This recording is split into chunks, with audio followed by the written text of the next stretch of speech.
Located in southwest Virginia, Scott County is rich in agriculture and history.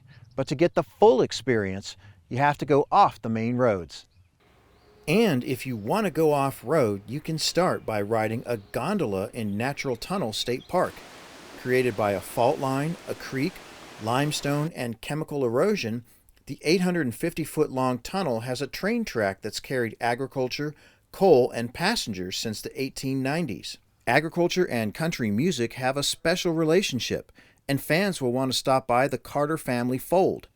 Locals call it the birthplace of country music.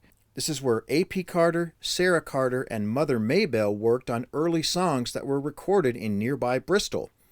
June Carter Cash and husband Johnny stayed at this house nearby when they lived here. During that time, Scott County was known as a tobacco county until federal government tobacco programs ended in 2004. Tobacco at one point in time was a little over a $10 million crop in the county. Now it's less than $250,000. So in essence, over the past 20 years, we have lost $9.5 to $9.75 million worth of agricultural income just from tobacco alone.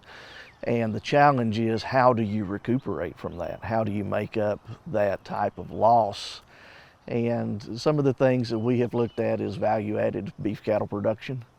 We're using programs such as the Virginia Quality Assurance, trying to get every extra dollar we can from those cattle that are being properly raised and vaccinated. One of the key players in Scott County's agricultural economy is the Appalachian Harvest Food Hub. Like other hubs of its kind, workers here are committed to being a safe and reliable broker where farmers can bring products and workers ensured they are stored and processed safely before going on to retailers. Robin Robbins and her staff don't just work with farmers in the area, they also partner with other nearby food hubs to help their communities and growers succeed financially. Sustainability has to be how we behave as a collective. That's from the farmer to the food hubs, to the food banks and the grocers, how we participate collectively to make the food system successful. And in your collective impact, it's going to be much broader than your individual impact. Much of Scott County is forest land. Robbins and her staff are working with landowners to produce syrup from walnut trees in the county. Cattle, sheep, and goats are also prominent livestock in Scott County. Daryl Jeter has lived here his whole life. He's currently raising goats on his property in the southern end of the county and has seen an increase in the number of people moving in. It's a rural county, and people like to be out on have their privacy and stuff, and that's mainly the reason people's moving in here. And the tax rate is lower than it is in a lot of other places, and they can come in and buy land a lot cheaper than they can in some of the big towns and far out. Scott County has 1,138 farms, covering 125,354 acres. The market value of all agricultural products is $15,558,000 each year. 75% of that is from livestock, poultry, and other products, while the other 25% comes from crops. Hay brings in $2,049,000, while vegetables, melons, potatoes, and sweet potatoes account for $1,215,000. For livestock, cattle and calves bring in $10,944,000. Sheep, goats, and milk bring in $283,000.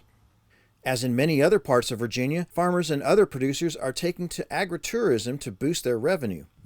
Patrick Johnson and his family are cultivating their land for the upcoming harvest season. He's lived in Scott County all his life and has seen the transition from tobacco to other crops. Well, me personally, I think it's going to come back more focused on vegetables and people being able to large vegetables to where things that we see as far as produce wise may come back more to the small farms. We're seeing more and more people that are looking for fresh off the farm produce and meat, not just cattle but even chicken and pork. They're looking for that right fresh off the farms. Garland and Sheila Nash are former tobacco producers who have turned to operating a creamery. They opened during the pandemic, and while their milk is pasteurized, it's not homogenized, leaving a product that's thicker and creamier. Part of our reasoning for setting up the creamery was to that something small could make a impact and also be profitable. And we kind of wanted to prove that you didn't have to be big, you didn't have to have a 250 or 1,000 cow operation in order to have a successful venture going.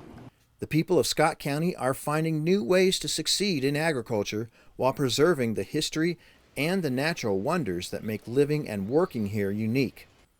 In Scott County, Virginia, I'm Burke Moeller reporting.